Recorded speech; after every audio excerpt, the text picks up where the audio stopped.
Here's another question. Why is it hard to make a change and be consistent with ourselves? Why is it hard to make a change and be consistent with ourselves? This is a great question because it's something that everybody at some point, or all the time even, has to confront. We want to make a change. Say if somebody's drinking too much and they know that they should stop or limit it, or they're smoking and they know that they should make a change, or that they're not doing what they said that they were going to do, and they know they should, but they can't and they don't.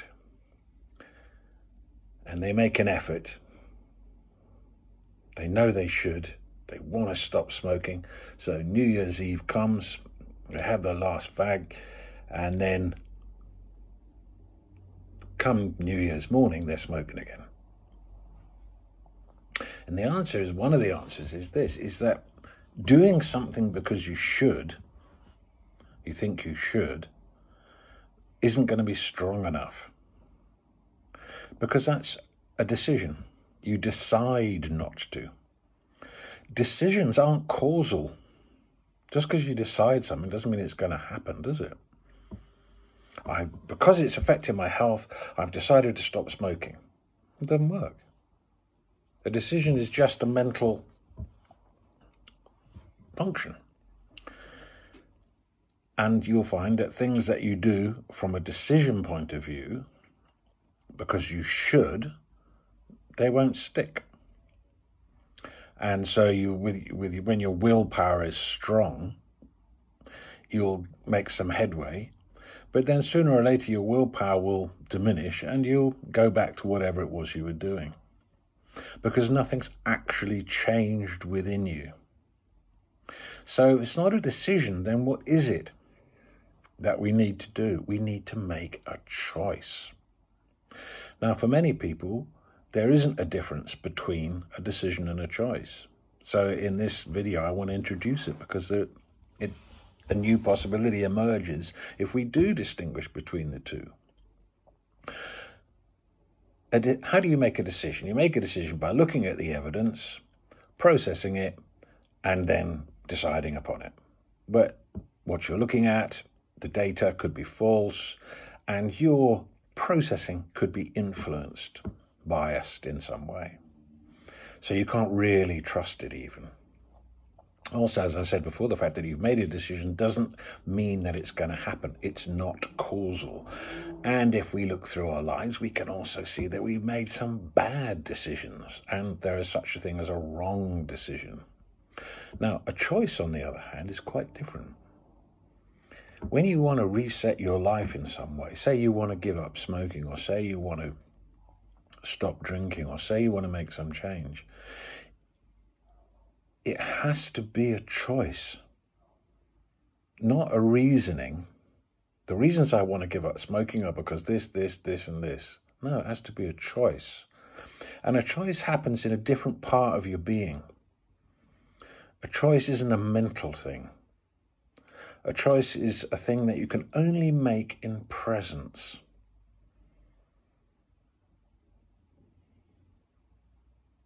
When you're awake to yourself. Now, the threads of causality weave together a moment where a choice point emerges. And if you catch that moment and choose it, agree with it, you will find that that choice reconfigures your life in accordance with it. I decided to give up smoking many times, but when I chose to, it just fell away. And there wasn't even, withdrawals or difficulties. It just fell away. So in order to bring about change in your life, you have to actually authentically, really congruently choose it.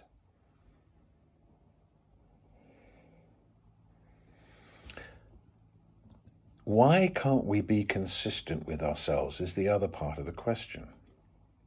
What you have to realize is that when you're young, you think that, why you look at older people and you go, why can't they just get it together? Why can't they just love each other? Why can't they just, it's not that difficult. But as you get older yourself, you realize that it's not just what you consciously will that happens in your life, that there are unconscious forces that are generating urges, compulsions, obsessions, complexes, and psychological material. So on the conscious level, you might think, no, I definitely don't want to do that. But something inside you needs it. Something deeper, something on the unconscious, unresolved level needs it. So you find yourself unable to stop yourself from doing it. It's an addiction.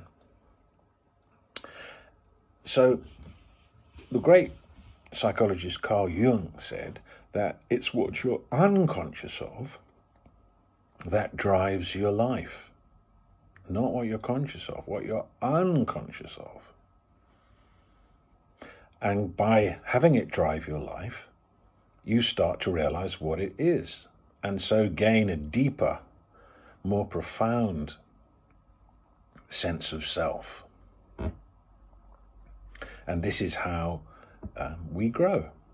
And there comes a point where the unconscious material that was unresolved from this lifetime, and perhaps others, but from this lifetime, it becomes resolved. And our capacity to consciously choose our life increases until we do become consistent and integrated.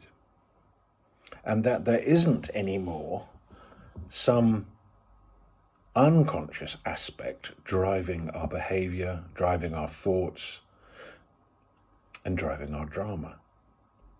So the question was, why is it hard to make a change and be consistent with ourselves? It's hard to make a change because we don't realize the distinction between a decision and a choice. When you choose it, it's not hard. Why is it hard to be consistent?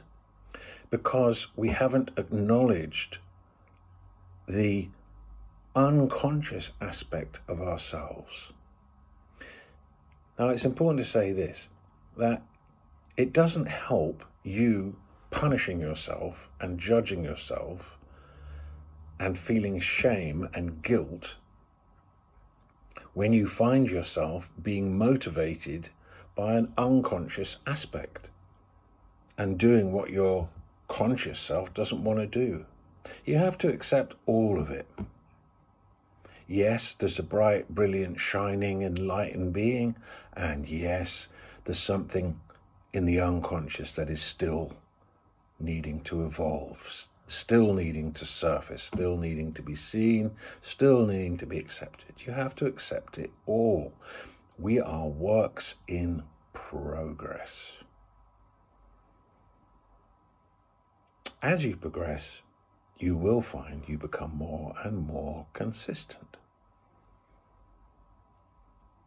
and less driven by unconscious forces, and more able to make great choices that reconfigure your life in a good way. There's no such thing as a wrong choice. There is such a thing as a wrong decision, but there's not such thing as a wrong choice. So, I hope that answers the question.